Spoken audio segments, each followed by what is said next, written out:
6:24 p.m. Eastern. I've never been more excited for a time. But why don't we send it back over to Megan Carter with the Moon Board to learn more about what happens after ascent. Absolutely. I am definitely also getting excited. Things feel like they're starting to pick up a little pace here.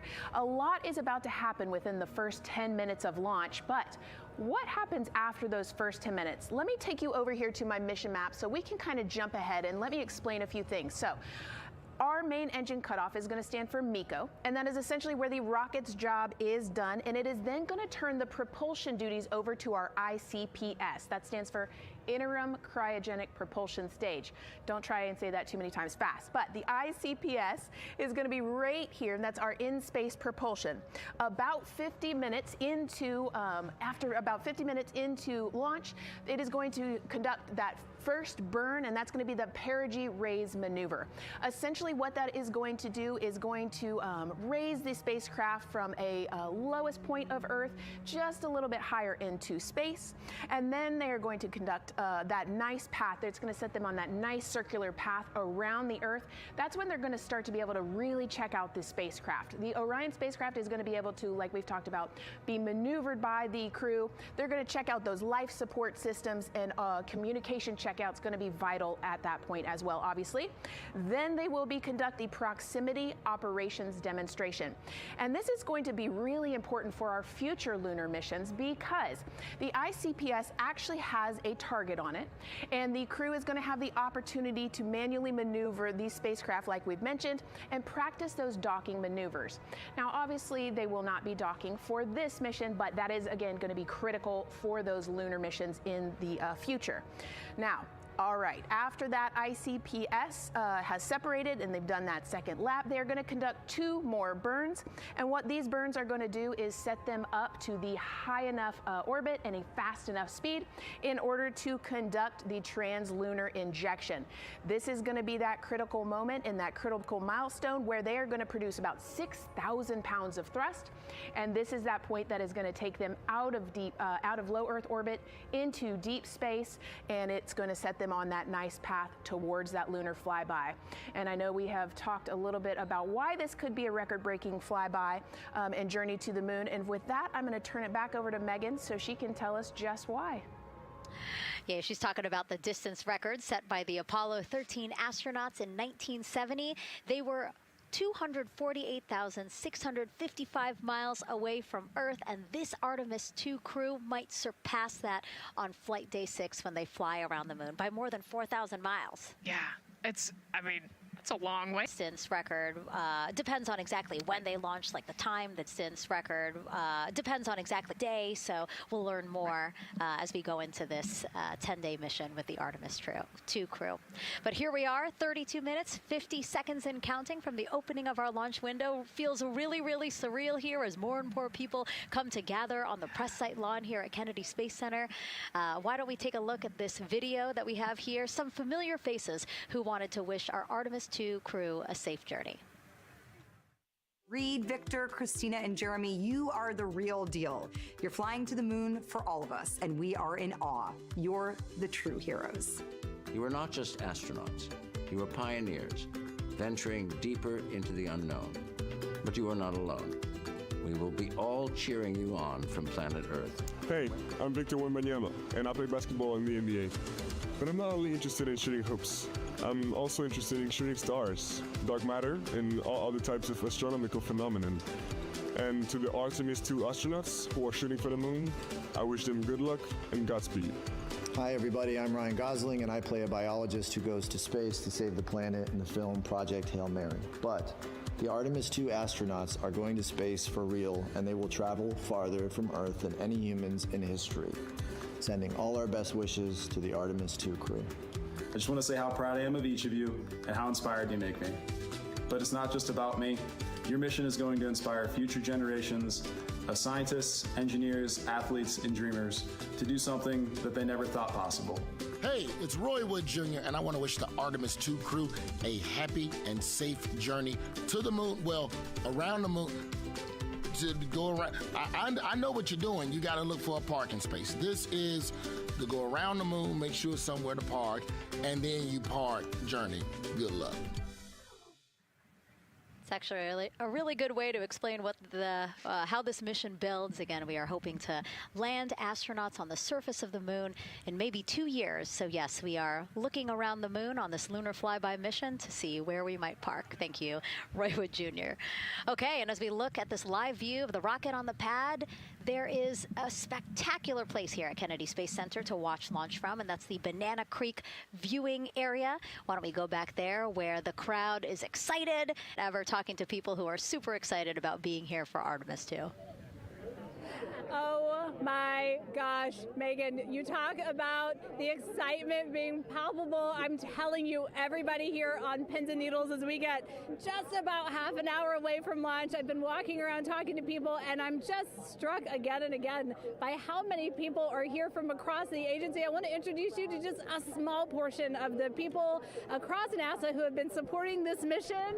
Patty Ortiz, NASA Armstrong Flight Research Center, Orion program. Orion. Kathy Graves, Glenn Research Center, Office of STEM Engagement. Here we go. David Alexander, NASA Glenn Research Center, Office of STEM Engagement. Jennifer Becerra, Johnson Space Center, the Office of STEM Engagement. Here we go. Right back here. Where are you from? I'm from NASA Glenn Research Center, Joseph Panakitis. Joseph, here we go. Wes Furman from APL. Maria Arredondo from Headquarters, Next Gen STEM. Mark Robinson, Stennis Space Center, Commercial Space. Amira Flores, Armstrong, Office of the STEM Engagement. Molly Kearns, NASA Glenn, Space Communications and Navigation. Matthew Pierce, Goddard Institute for Space Studies in New York City. Here we go, and right over here. Lauren Ring, Ames Research Center, Data Integration. So we're coming together. We're one big NASA team, one big NASA family, and we have one major message before we launch tonight. Okay, guys, what are we going to say? 1, 2, 3. Go!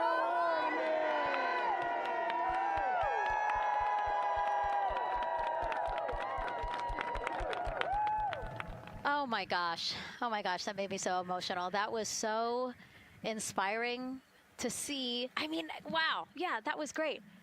I mean, just to hear everybody say their position, what they're doing to support this mission is amazing. And I'm sure this was something that really rang true and resonated with NASA's Administrator Jared Isaacman, again, to see the workforce come together to do the work and then to be here for launch. So why don't we actually go over to him now with our Jasmine Hopkins at one of our other viewing on the surface. Absolutely. So honestly, history-making years ahead of us, you know, with Artemis 3 and 4. But first is Artemis 2. What will be our single greatest takeaway from this mission?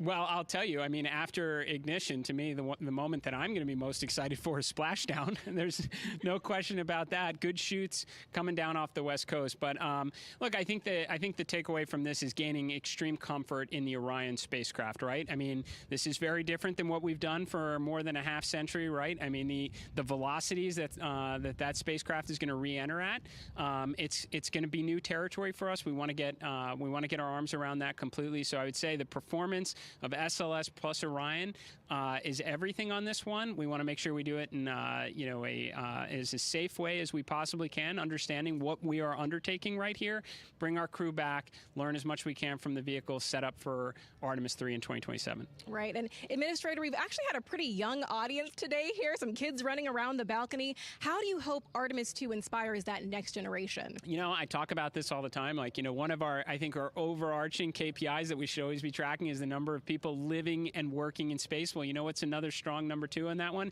It's the number of kids that are dressing up as astronauts for Halloween, so that they grow up, that they're inspired to want to join in this grand endeavor, whether they come work with us here at NASA or they join in industry, but they're helping humankind venture out farther, pursue all the secrets of the universe. Yeah, I think we'll see a lot of kids dressed as astronauts this year. And finally, Jared, you've really made it a personal mission to get to know the people behind the work at NASA. Do you have any final thoughts, any final words before today's history-making launch? Yeah, well, one, I want to express a lot of appreciation. I'll tell you what, the 4 astronauts on top of Artemis II know this. It takes an army to pull a mission together like this, right? Across all 10 of our centers, all of our commercial partners, the international partners that come together to make this possible. My sincere appreciation for everyone who is currently working the mission right now, so getting them ready for launch, that will be watching over them in mission control, recovering this crew when they splash down off the West Coast. I have complete trust and confidence in your abilities.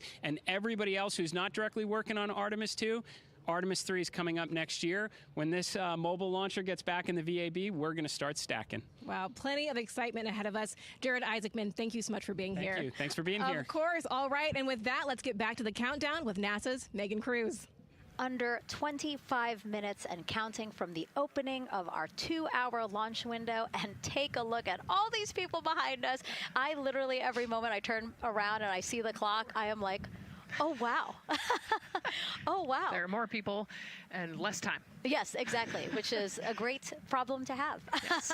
Now, this first crewed test flight of NASA's Artemis program coincides with the 250th anniversary of our country's founders signing the Declaration of Independence. Exploration is a part of America's DNA, and it continues now with our return to the moon. 250 years ago, 13 colonies laid the foundation for the greatest and most enduring democracy in the history of the world. One driven by courage, faith, and freedom. From that moment, we became a nation defined not by where we stood, but by how far we were willing to go. We conquered vast frontiers, invented tools that shaped a modern world. We found light in the dark, and we rose from the earth. Faster, higher, farther. We pushed beyond the sky and into the unknown. We carried our courage into the cosmos, and we planted the American flag on the moon, the defining achievement of American superiority in space. Today, our curiosity stretches farther than ever. American robots search ancient rivers on Mars. New telescopes unfold to glimpse the first stars. And a new generation prepares to return to the moon, this time to stay. For 250 years, America has carried the light of humanity forward.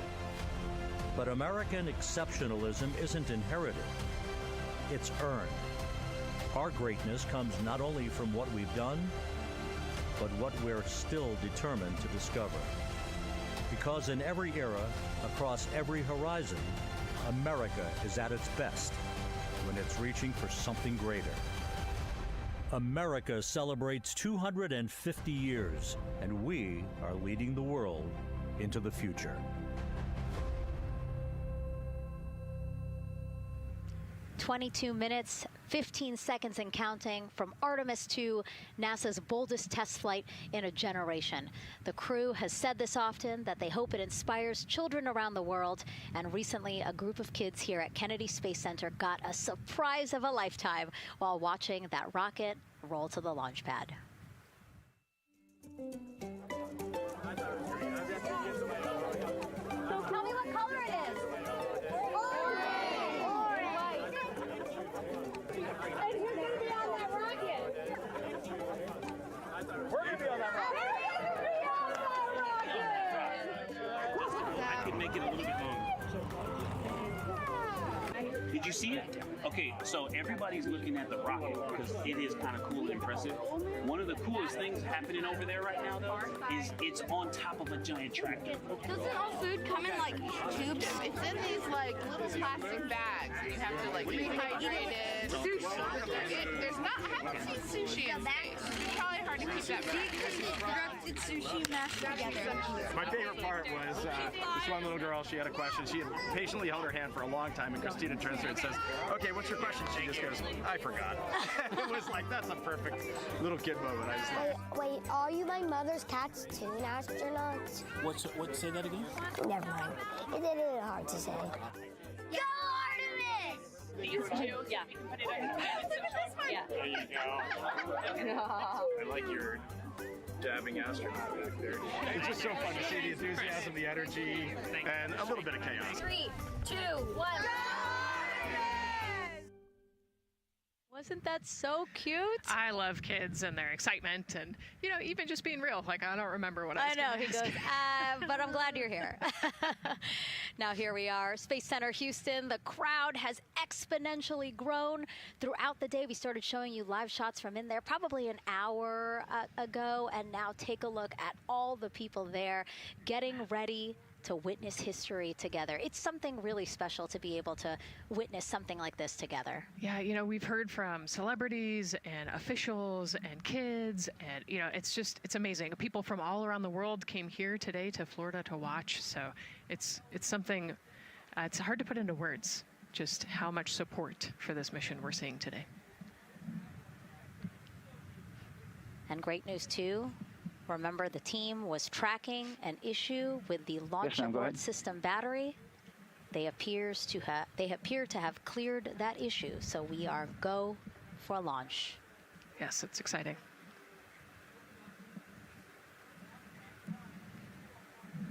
U.S. Space and Rocket Center here, Huntsville, Alabama, waving to the Artemis II crew sitting right there inside Orion.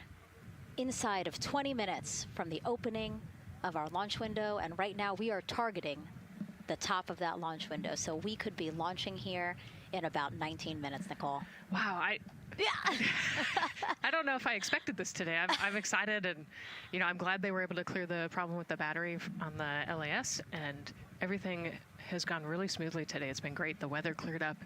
It's a beautiful day for a launch. And so now, as we are so close to possibly launch now, just what are your final thoughts as we are about to embark on a mission back to the moon, the first time in more than 50 years? Yeah, you know, just so proud of the crew and all of the teams here on the ground that made this happen. You know, they are carrying the torch from the Apollo era into the Artemis era. And, you know, as the crew likes to say, they want to be the shoulders that the next generation. And let's see, GLS, can you help us with that, please?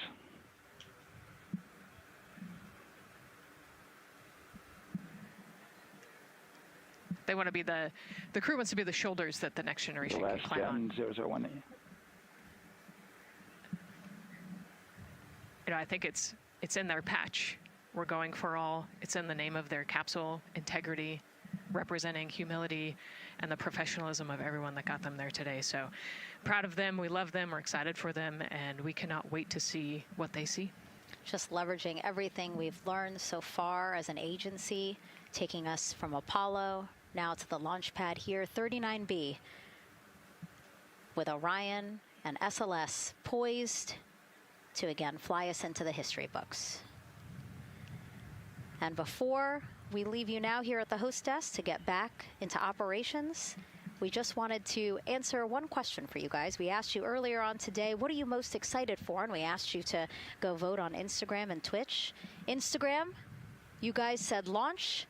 Twitch, you guys said lunar flyby. So I think you guys will all be very excited since we are now about 17 minutes from the opening of our launch window today.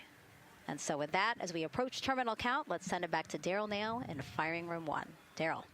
All right, thank you, Megan and Nicole, and just want to give you an update on the launch abort system that you just reported that they cleared. They believe, they're convinced, this is an instrumentation failure. So there are 2 batteries on the LAS. The LAS, of course, and with the help of my 2-year-old son's model rocket, Daniel said I could use this, so it's okay. The LAS is right here. It's the tower above Orion. Orion capsule's inside of here. It's used to pull Orion off the rocket in case something's going on with the rocket, either on the pad or in flight. 2 batteries are bad. Well, I'm sorry, one of the 2 batteries reported an out-of-family temperature, and it was very much out of family. And so they checked their data going back into the vehicle assembly building where they recharged the batteries and worked on them. And they have good, solid data, they reported, that tells them that this is an instrumentation failure, that there's something wrong with the sensor. And so they took it before the mission management team, which has to accept the risk, any changes to launch commit criteria, which this would be one, and they all fully accepted it. So now we are clear as far as that constraint is concerned. And one quick thing as we count down now, we are getting into the final minutes before liftoff. There's a 2-hour window. We haven't quite set the T0 yet, but this is a list of the cutouts. There are 150 cutouts that are included for this 2-hour launch window, and that's important. They're in very small print. That's important because there's basically 16 minutes inside this window that they cannot launch. And these are because of small things flying in orbit. There's a lot more things in orbit than there were back in Artemis I when we had 35 to 40 cutouts. For that reason, because of these 156 cutouts, they're going to be managing the launch window as we go forward. So they may have to wait out one of these cutouts. They range in time between 2 seconds to 23 seconds, but you'll hear the NASA test director talk through that. We're getting ready to merge that loop from NASA test director Jeff Spaulding.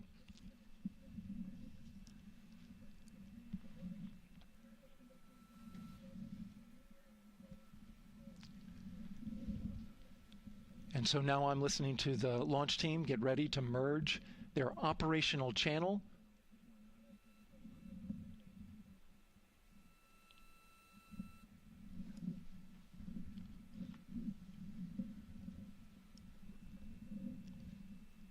We're now entering one of the most consequential phases of launch day, and that's terminal count, the final 10 minutes. And OTC, NTD on 212 for comm check.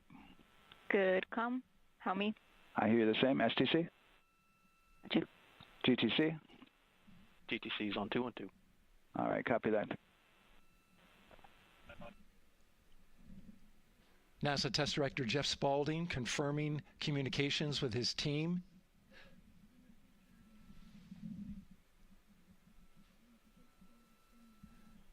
There will be 2 polls that we'll hear.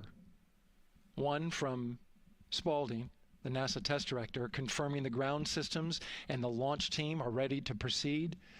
At this point, we have a clear board, no constraints, but we need confirmation from each individual on the NASA Test Director team. So we'll hear him poll his team. The other poll that we're waiting for is the poll from Launch Director Charlie Blackwell Thompson, who will take that final status from NASA management before giving the go to come out of a hold. And you're seeing the clock count down at L minus 12 minutes. CCL, OTC, Orion, RS1. CCL. Yes, sir. Reconfigure ARS primary loop ISO valves. Copy, that's in work. And CDR, OTC, Orion, RS1. Go. ARS loop ISO valves are being closed at this time. Integrity copies. NGDLP. Go. Yes, I had a discussion with Sea Ice and with MER Manager regarding the observation the Sea Ice had a few minutes ago. They were able to confirm with BCI photos that the condition that they observed has been there since 2025. MER Manager has had a chance to review the findings, and they do not have any constraints from either a Sea Ice or MER Manager perspective. Okay.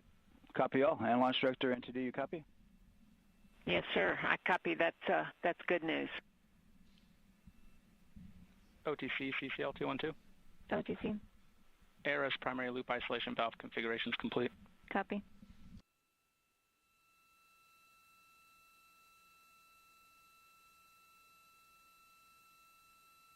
And CG